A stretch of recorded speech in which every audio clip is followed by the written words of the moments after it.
Assalamualaikum warahmatullahi wabarakatuh. Perkenalkan, nama saya Ahmad Alvan Suhuri dari Prodi Pendidikan Olahraga Fakultas Keguruan dan Ilmu Pendidikan Universitas Muhammadiyah Jember dengan nomor NIM 2010281013. Di sini saya akan menjelaskan tentang sejarah dan perkembangan pencaksilat di Indonesia dan mancanegara.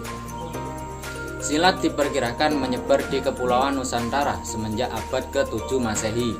Akan tetapi, asal mulanya belum dapat dipastikan. Asal mula ilmu bela diri di Nusantara ini kemungkinan berkembang dari keterampilan suku-suku asli Indonesia dalam berburu dan berperang dengan menggunakan parang, perisai, dan tombak. Misalnya, seperti dalam tradisi suku Nias yang hingga abad ke-20 relatif tidak tersentuh pengaruh luar. Tradisi silat diturunkan secara lisan dan menyebar dari mulut ke mulut, diajarkan dari guru ke murid, sehingga catatan tertulis mengenai asal mula silat sulit ditemukan.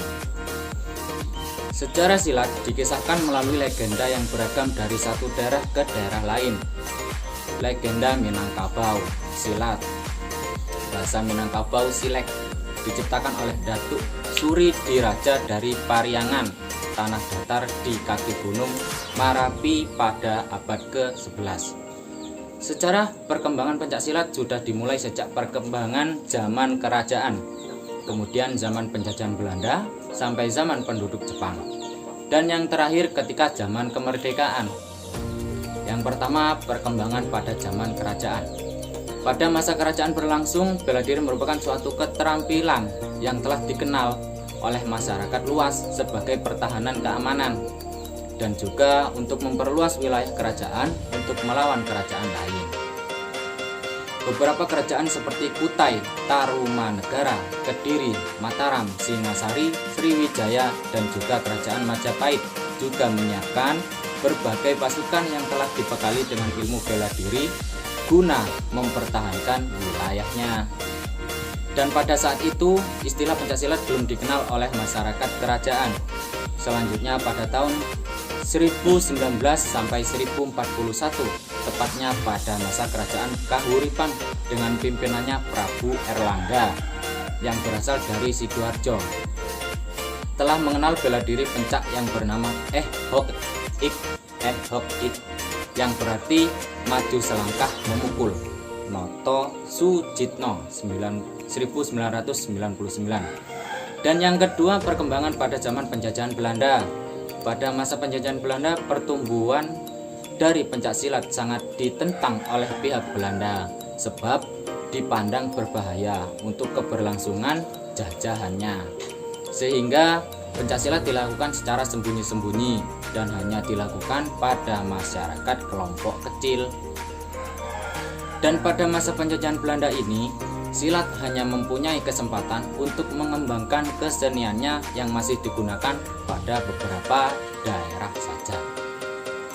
Dan itu pun berbentuk pertunjukan maupun upacara. Pengaruh yang berasal dari penekanan zaman penjajahan Belanda turut mewarnai pertumbuhan silat dalam masa selanjutnya.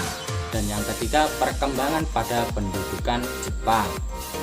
Berbeda dengan zaman Belanda yang menentang pertumbuhan pencaksilat, pada masa pendudukan Jepang, pencaksilat sangatlah didukung serta dikembangkan guna sebagai kepentingan Jepang sendiri, yaitu untuk mengobarkan semangat pertahanan untuk menghadapi serangan sekutu. Sebab anjuran dari Shimizu, maka banyak diadakan pemusatan tenaga dari aliran pencaksilat ini. Pada masa ini, seluruh wilayah Jawa didirikan perkumpulan pencaksilat yang telah diatur pemerintah secara serentak. Meskipun Jepang telah memberi kesempatan untuk menghidupkan unsur-unsur warisan dari kebesaran bangsa tersebut, tetapi tujuan utamanya adalah guna mempergunakan semangat yang menurutnya akan berkobar lagi, yang tentunya untuk kepentingan Jepang, bukan kepentingan nasional. Meskipun demikian, masih ada keuntungannya, yaitu masyarakat kembali sadar demi mengembalikan ilmu tersebut di tempat semestinya.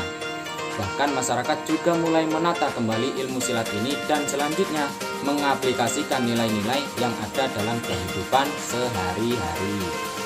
Dan yang keempat, perkembangan pada zaman kemerdekaan. Perkembangan silat juga terus berlanjut hingga masa kemerdekaan. Dalam periode ini adalah perintisan didirikannya organisasi pencaksilat yang memiliki tujuan guna menampung perguruan-perguruan seni bela diri ini yang ada. Pada tanggal 18 Mei tahun 1948 di Surakarta terdapat beberapa pendekar yang berkumpul dan kemudian membentuk sebuah organisasi yang bernama Ikatan Pencaksilat Seluruh Indonesia atau yang disingkat dengan sebutan IPSSI. Dalam organisasi tersebut diketuai oleh Mr. Wongsonegoro dan kemudian mengubah nama organisasinya menjadi Ikatan Pencaksilat Indonesia dan disingkat sebagai IPSI yang memiliki tujuan untuk membakar lagi semangat juang rakyat Indonesia pada masa pembangunan. Tak hanya itu, tujuan lain dari terbentuknya organisasi ini adalah untuk memupuk rasa persaudaraan serta kesatuan bangsa Indonesia supaya tidak gampang dipecah belah. Dan sekarang IPSI tercatat menjadi organisasi silat nasional paling tua yang ada di dunia.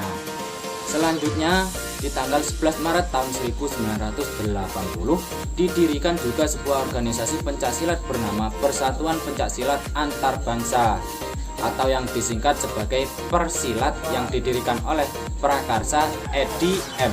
Nalapraya dari Indonesia yang pada masa itu juga menjabat sebagai ketua IPSI. Dan kemudian diadakan sebuah acara pencaksilat dengan dihadiri berbagai perwakilan negara seperti misalnya Malaysia, Singapura, maupun Brunei Darussalam. Dan dari keempat negara tersebut, Indonesia termasuk ke dalam negara sebagai pendiri pesilat. Organisasilat lainnya diantaranya sebagai berikut: IPSI atau yang bisa disebut Ikatan Pencaksilat Indonesia yang di Indonesia, PESAKA, Persatuan Silat Kebangsaan Malaysia, yaitu di Malaysia, PERSIS, Persatuan Silat Singapura, dan itu di Singapura, PERSIP, Persekutuan Silat Brunei Darussalam, di Brunei Darussalam. Dan yang paling membanggakan, negara seperti Amerika Serikat serta Eropa juga turut mengembangkan pencaksilat ini dengan mendirikan perguruan silat. Dan hingga sekarang, silat telah ditetapkan sebagai salah satu cabang olahraga resmi yang dipertandingkan dalam pertandingan internasional, terutama dalam pertandingan SEA Games. Dan yang selanjutnya, pencaksilat di dunia. Pencaksilat telah berkembang pesat selama abad ke-20 dan telah menjadi olahraga kompetisi di bawah penguasaan dan peraturan pesilat Persekutuan Pencaksilat Antarbangsa atau The International Pencaksilat Federation. Pencaksilat sedang dipromosikan oleh persilat di beberapa negara di seluruh 5 benua dengan tujuan membuat pencaksilat menjadi olahraga olimpiade. Persilat mempromosikan pencaksilat sebagai kompetisi olahraga internasional. Hanya anggota yang diakui persilat yang diizinkan berpartisipasi pada kompetisi internasional. Kini, beberapa federasi pencaksilat nasional Eropa bersama dengan persilat telah mendirikan Federasi Pencaksilat Eropa pada tahun 1986. Kejuaraan dunia pencaksilat pertama di luar Asia mengambil tempat di Wina, Austria. Sejarah perkembangan pencaksilat sudah dimulai sejak perkembangan zaman kerajaan, kemudian zaman penjajahan Belanda, sampai zaman pendudukan Jepang, dan yang terakhir ketika zaman kemerdekaan. Perkembangan pencaksilat di dunia. Pencaksilat telah berkembang pesat selama abad ke-20 dan telah menjadi olahraga kompetisi di bawah penguasaan dan peraturan persilat Persekutuan Pencaksilat Antarbangsa atau The International Pencaksilat Federation. Pencaksilat sedang dipromosikan oleh pesilat di beberapa negara di 5 benua dengan tujuan membuat pencaksilat menjadi olahraga olimpiade. Persilat mempromosikan pencaksilat sebagai kompetisi olahraga internasional. Hanya anggota yang diakui persilat yang diizinkan berpartisipasi pada kompetisi internasional.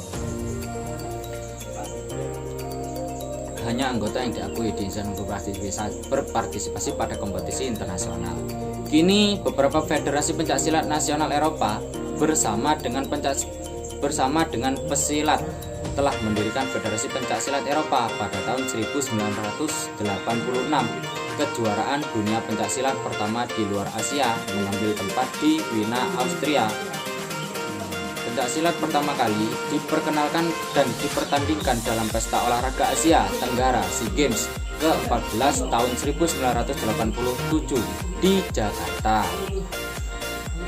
Hingga kini cabang olahraga pencaksilat rutin dipertandingkan dalam SEA Games. Pada tahun 2002, pencaksilat diperkenalkan sebagai bagian program pertunjukan di Asia di Asian Games di Busan, Korea Selatan untuk pertama kalinya. Kejuaraan dunia terakhir ialah pada tahun 2010 mengambil tempat di Jakarta, Indonesia pada Desember 2010. Selain dari upaya persilat yang membuat pencaksilat sebagai pertandingan olahraga, masih ada banyak aliran-aliran tua tradisional yang mengembangkan pencaksilat dengan nama silek dan silat di berbagai belahan dunia. Diperkirakan ada ratusan aliran atau gaya dan ribuan perguruan.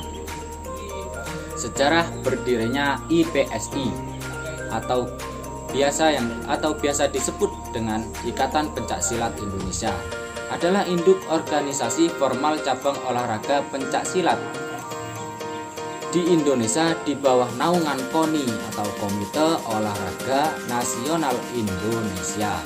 Pencaksilat merupakan olahraga seni bela diri yang berasal dari bangsa Melayu termasuk Indonesia berdasarkan catatan PBIPSI sampai tahun 1993. Jumlah perguruan pencaksilat di Indonesia telah mencapai sebanyak 840 perguruan pencaksilat. Induk organisasi pencaksilat di Indonesia adalah IPSI atau Ikatan Pencaksilat Indonesia. IPSI didirikan pada tanggal 18 Mei 1948 di Surakarta, Jawa Tengah. Sekian dari penjelasan yang bisa saya sampaikan. Terima kasih yang sebesar-besarnya. Bila ada kesalahan, mohon maaf karena kita sama-sama belajar. Dan oleh karena itu, mohon untuk dikoreksi untuk selanjutnya. Terima kasih dari saya. Wassalamualaikum warahmatullahi wabarakatuh.